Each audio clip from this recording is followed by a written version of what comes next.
ईसा ने मंदिर में प्रवेश किया और वहाँ से सब बेचने और खरीदने वालों को बाहर निकाल दिया। पिता और पुत्र और पवित्र आत्मा के नाम पर आमीन। क्रिस्त में प्रिय भाई और बहनों, पूरे संसार में आज खजूर रविवार मना रही है। इस खजूर रविवार के बारे हम चारों सुसमाचार में पढ़ते हैं, पाते हैं। बहुत कम चीज़ ऐसे हैं जो चारों सुसमाचार में दिया गया है और उनमें से एक है खजूर रविवार। आज का दिन प्रभु यीशु यरूशलेम में प्रवेश करते हैं। बड़े शान के साथ, महिमा के साथ, लोगों के साथ प्रभु यीशु यरूशलेम में प्रवेश करते हैं, यरूशलेम मंदिर में प्रवेश करते हैं। देखिए, प्रभु को पता है उनके सामने क्या है। प्रभु के सामने मृत्यु है, मौत है, वो दुख भोगने वाले हैं, लेकिन उससे पहले वो एक अच्छा कर्म कार्य करके जाते हैं। वो क्या है? प्रभु यीशु मसीह उस यरूशलेम मंदिर में जहाँ वो बार बार जाते थे शिक्षा देने के लिए, बलि चढ़ाने के लिए, और उन्हें पता था उस समय के पुरोहितों ने परमेश्वर के मंदिर का क्या हाल कर दिया। और आज प्रभु यीशु मसीह यरूशलेम में प्रवेश करते हैं, मंदिर में जाते, उन सभी लोगों को मारकर उन्हें बाहर भेजते हैं। क्रिस्त में प्रिय भाई और बहनों, मंदिर परमेश्वर का निवास स्थान है। प्रभु यीशु मसीह ने साफ साफ कहा, मेरा पिता का घर प्रार्थना का घर कहलाया जाएगा। वो सिर्फ प्रार्थना होगी, उधर परमेश्वर की महिमा होगी, आराधना होगी, और कोई दूसरा काम के लिए नहीं, बल्कि सिर्फ प्रार्थना के लिए ईश्वर का मंदिर है। लेकिन उस समय के पुरोहितों ने, उस समय के लोगों ने उस मंदिर पर ध्यान नहीं दिया। जहाँ प्रभु यीशु ने अपने पिता को उस मंदिर में महसूस किया, अनुभव किया, दूसरों ने उस मंदिर में, यरूशलेम मंदिर में उस पिता को, उस परमेश्वर को न अनुभव किया, न महसूस किया। इसलिए प्रभु यीशु मसीह गुस्सा में आकर उन सभी लोगों को उधर से भगाया। क्रिस्त में प्रिय भाई और बहनों, हम पढ़ते हैं संत पौलुस कुरिन्थियों के पहले पाठ में अध्याय 3 पवित्र वचन 16 में कहते हैं, क्या आप ये नहीं जानते कि आप ईश्वर के मंदिर हैं और ईश्वर का आत्मा आप में निवास करता है? हमारे लिए मंदिर क्या है? आज प्रभु यीशु हमें समझाना चाहते हैं, हमारे लिए मंदिर ये शरीर है, और प्रभु यीशु हमारे इस मंदिर में वो निवास करते हैं और निवास करना चाहते हैं। लेकिन हम लोगों ने इस मंदिर के साथ क्या किया? जैसे उन लोगों ने, उन पुरोहितों ने उस मंदिर को, यरूशलेम मंदिर को, जहाँ लोग दुनिया के कोने कोने से आते थे प्रार्थना करने के लिए, बलि चढ़ाने के लिए, उन्होंने उस मंदिर का सर्वनाश किया, उस मंदिर को मंडी बनाया। आज प्रभु यीशु हमारे इस मंदिर के बारे, हमारे शरीर के बारे कहते हैं, हमारे शरीर परमेश्वर का मंदिर है। आज हमें मनचिंतन करना है, क्या हमने भी उन पुरोहित के समान, उन लोग के जैसे, क्या हमने आज हमारे इस मंदिर को, जब प्रभु यीशु निवास करते हैं, निवास करना चाहते हैं, क्या हमने इस मंदिर को अंधेरा से भर दिया? क्या हमने इस मंदिर को नफरत से भर दिया? क्या हमने इस मंदिर को जलन की भावना से भर दिया? क्या हमने इस मंदिर को ईर्ष्या से भर दिया? क्या हमने इस मंदिर को बदले की भावना से भर दिया? ऐसे नहीं होना चाहिए। बेशक उन लोगों ने, उस समय पुरोहितों ने, उन व्यापारियों ने परमेश्वर के उस मंदिर को मंडी बनाया। जो नहीं करना चाहिए उन्होंने सब कुछ मंदिर में किया, आसपास किया ना। आज प्रभु यीशु हमसे कहते हैं, नाम लिख कहते हैं कि हमारा मंदिर है, ये हमारा शरीर है। इस शरीर पर यीशु निवास करना चाहते हैं, निवास करते हैं। इस हमें इस मंदिर को हमेशा पाक पवित्र शुद्ध करना चाहते हैं।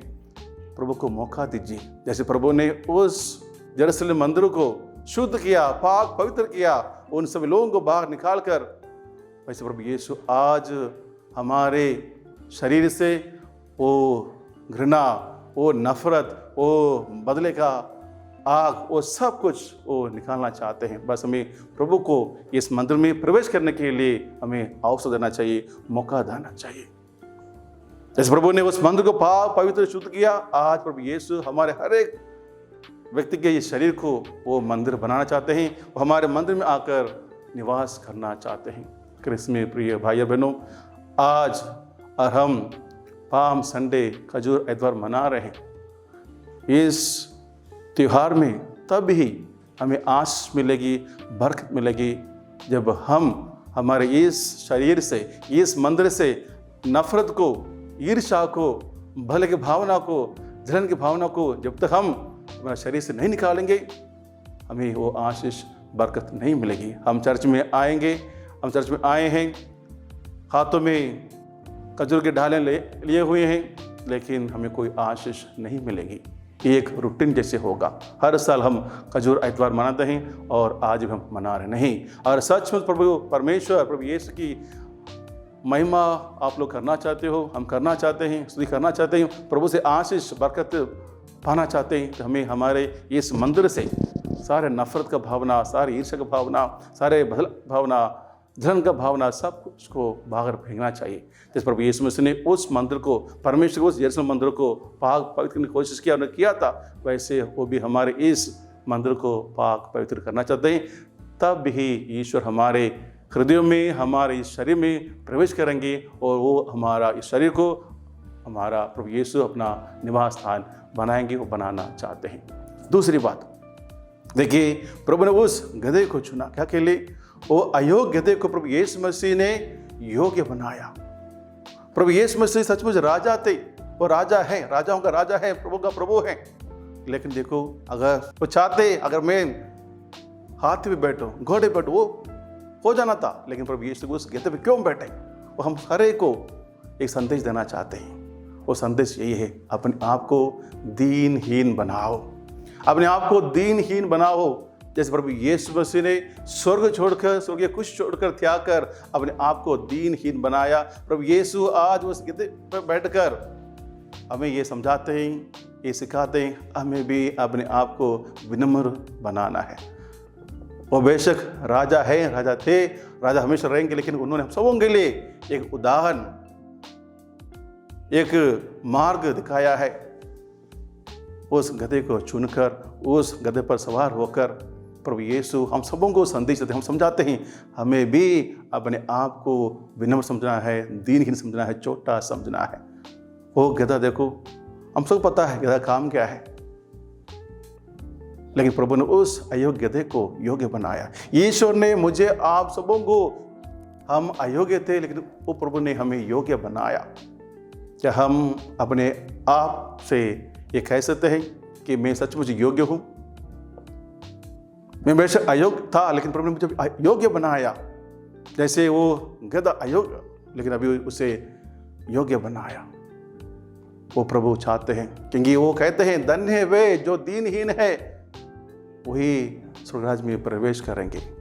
प्रभु यीशु हमें बार बार ये सिखाते हैं, विनम्र बनो, दीनहीन बनो। जब तक आप लोग इन छोटे बच्चों के समान नहीं बनोगे, तुम्हें स्वर्गराज में जगह नहीं मिलेगी, तुम्हें स्वर्गराज में नहीं मिलेगी।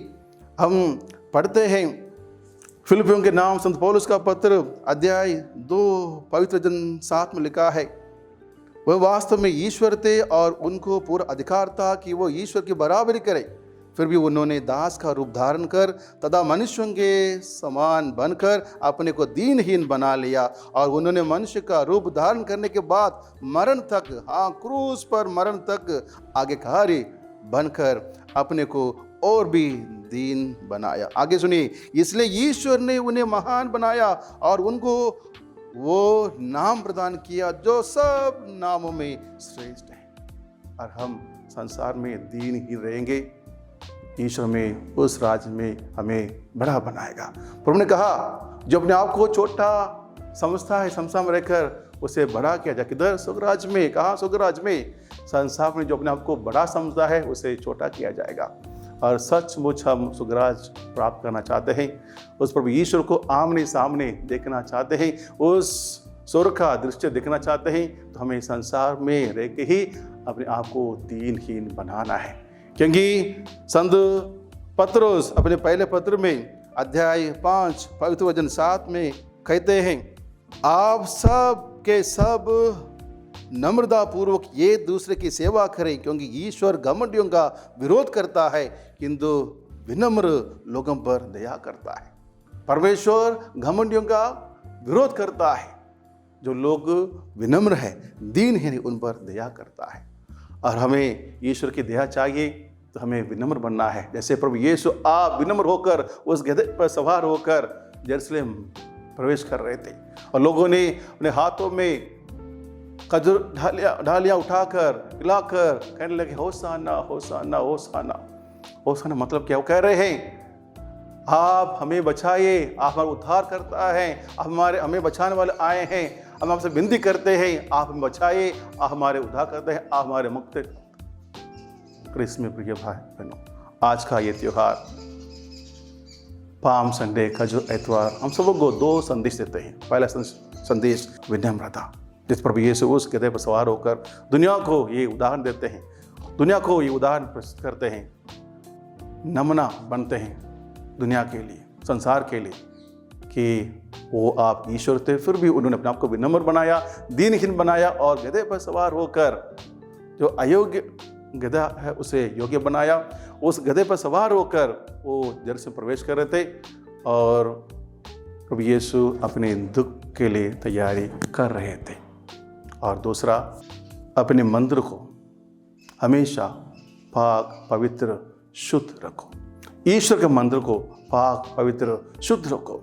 परमेश्वर के मंदिर में हमेशा स्तुति आराधना चाहिए। और प्रभु कहते हैं जैसे मंदिर है, बिल्डिंग है, स्ट्रक्चर है, हमारे शरीर भी परमेश्वर का मंदिर है। वो परमेश्वर हमारे इस मंदिर में, इस शरीर में प्रवेश करना चाहते हैं। वो हमारे इस शरीर को अपना निवास स्थान बनाना चाहते हैं। वो तभी बनेगा जब हम इस मंदिर से, इस शरीर से, जब हम उस घृणा को, उस नफरत भावना को निकालेंगे, घृणा को निकालेंगे, जलन का भावना को निकालेंगे, तभी ईश्वर हमारे हृदय में आएगा, वास करेगा, निवास करेगा। क्रिस्त में प्रिय भाई और बहनों, आइए हम आज के दिन जब हम खजूर एतवार मना रहे हैं, हम इन दोनों बिंदुओं पर मन चिंतन कीजिए। ईश्वर सबों को आशीष प्रदान करें। पिता और पुत्र पवित्र आत्मा के नाम पर आमीन।